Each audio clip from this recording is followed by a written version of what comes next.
Welcome to Kingdom Sense Today. Our life-changing teaching for today is relationship debt, one of the roots. So what is one of the roots of relationship debt? Boy, one of the most destructive, it's pride. I'm somebody. I'm somebody special, and you should take notice of me. Oh, so it's Look at me. self-importance. Look at me. I want you to do it my way, All in right. my time. And if you don't, then you will pay. So why is that? Why is pride then at the root of relationship debt? Great question. I think what happens with all of us is that we have a tendency to be taught along the way about self-sufficiency, self-importance, seeking our self-goals, the aspirations, okay, dreams, visions. It's all about self. It's all about what I want to do, when I want to do it, and how I want to do it. And our society is built on self-promotion. Okay? If you want to be successful in this life, you got to put yourself out there. You know, if you want to be an author and you want to be somebody, then you got to get yourself on that platform and sell your books, sell your expertise, have everyone look at you. But it's no different than what we see on any given Sunday with professionals that are playing sports. Those are those superstars, whether it be basketball, soccer, football, whatever the case may be. But look how they are. And look how the ego and the arrogance creeps in. And so here's the most puzzling thing about this, is that for a lot of us, maybe we admire those qualities about that person in that aspect because they're up on the stage, front and center. True. But when we start to uncover how do they treat people, well, for most of them, it's with a disdain. It is a looking down on and a frowning upon. And why? Because they have pride that puts them above everyone else. So that's the natural platform. So then, as we look at relationship debt that we carry from relationship to relationship, and we have with us from the family of origin often, how does pride weave itself into that? I'm going to ask you. You give me your thoughts first. Well, I think what it is because we're looking for our needs to be met, our needs to be taken care of. So as a child, of course, a young child, you need to have your needs met, of course. But if you're raised with a parent that has their needs put above your needs, or their desires, or their wants, or their expectations, then it's going to cause that debt within you. I'll give you another train of thought here. Okay? I believe everything still comes down to and is tied back to those 6 significant shields. Do you remember what they are? Acceptance, attention, approval, appreciation, affirmation, and appeasement. When one of those shields is lacking in a person, then they're going to do whatever's necessary to get that shield from another person or from a situation or a circumstance. But the biggest shield there in those 6 is affirmation. Look at the stars of today. Look at the people in Hollywood, the movie stars, or the pro athletes, or people that are famous and rich. They want to be in the limelight. They want to be affirmed by many. But they also want that attention. There you go. They agree. want the spotlight on them. But really, if you look at it, who is really admired? Is it those athletes? Is it those actors and actresses? Or is it someone else because of the qualities they have, which do not include pride? What we need to consider is we should go about looking at life to remain nameless and faceless. And what I mean by that is, what is it going to take for us to develop a spirit of humility? Because that's the opposite of pride.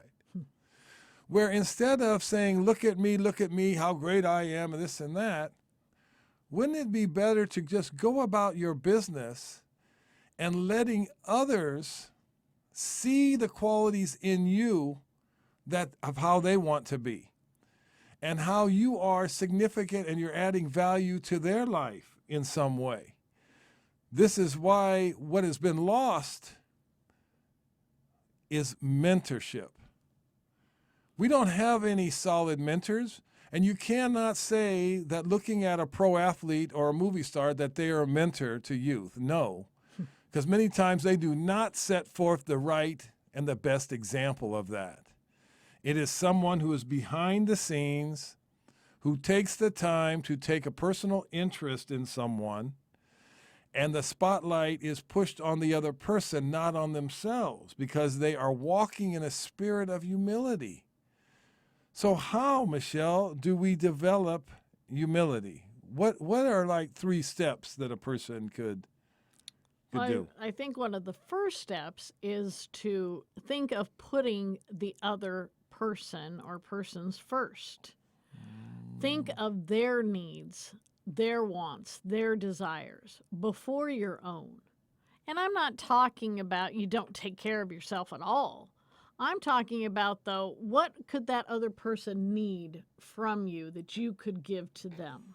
Oh, that's excellent. So it's like taking into account, into consideration, another person first before yourself. Exactly. And then another thing is don't look to put the spotlight on yourself. So many people are looking for opportunities to say, oh, look at me, look at me, look at me. Or did you see that? Or take a selfie. I'm sorry, but I do not agree with all these selfies and whatnot. Look what I had to eat. Nobody really cares. But take the spotlight off of yourself. Who else can you put the spotlight on? Somebody that's doing something great. So I think what she's meaning by that, putting the spotlight, is pay attention to others around you. Now, it can be in just simple things. So here's an example.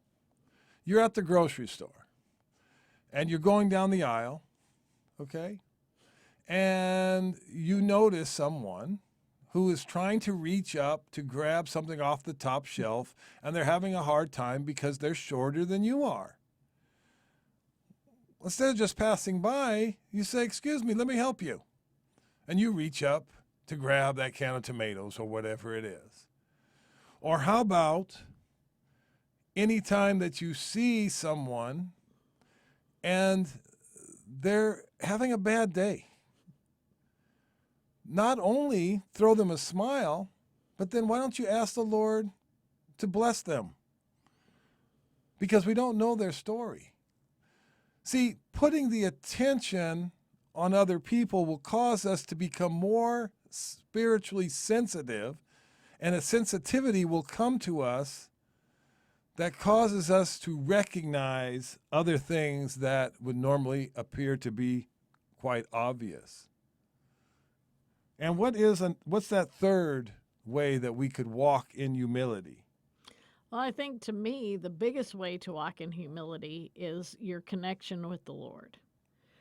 That if you have that constant connection with the Lord and you look to Him for all things and realize that all things come from Him, then you realize where your greatest blessings are. And you would never think of walking in pride because you know how great our Lord is.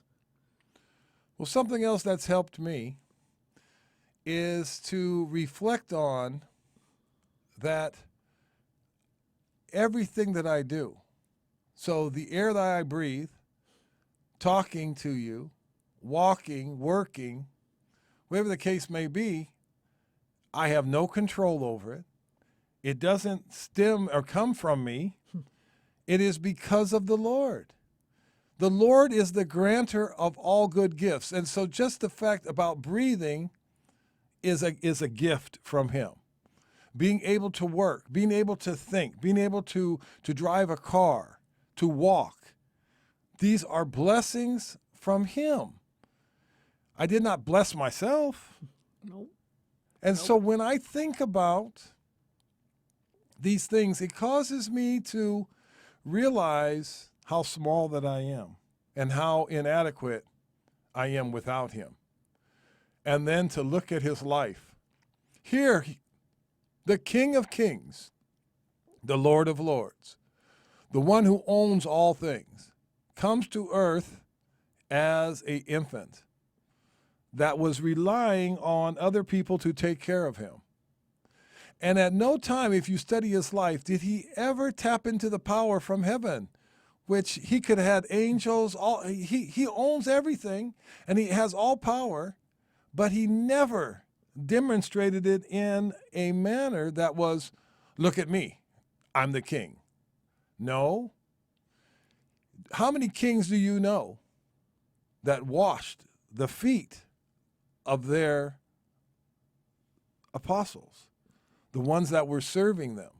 See, he came to serve, not to be served.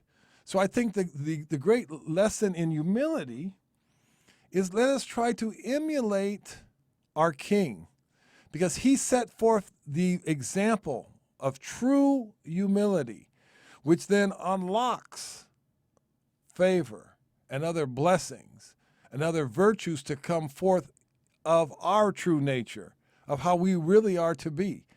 And then what happens in this, our hearts will open to a full expression of the Lord inside of us that can be demonstrated to the world, and that makes all the difference. And I think that truly that in itself will begin to erode away, because he will then show you that you have no reason for debt with others, because he is the one we look to for all things. And that then that pride, and we're not going to be looking to fulfill everything we want. We only want to look to him and what he wants to give us. So it erodes away from that self-pride. And like Michelle said before, was that love covers a multitude of sins. But in this case, love will cover the multitudes of debt caused by pride. So ask the Lord today to remove the root of pride from your heart and replace it with that spirit of humility, that you may walk in a meekness. Remember, meekness is not a weakness. Look at our King. He was not weak, but yet he was meek and humble in spirit. So remember today That life with Jesus is better. than life without him. And ask for him to help you in any and all issues of pride, and remove any and all debt that you have with him and with others today, and set yourself free. Be blessed until next time.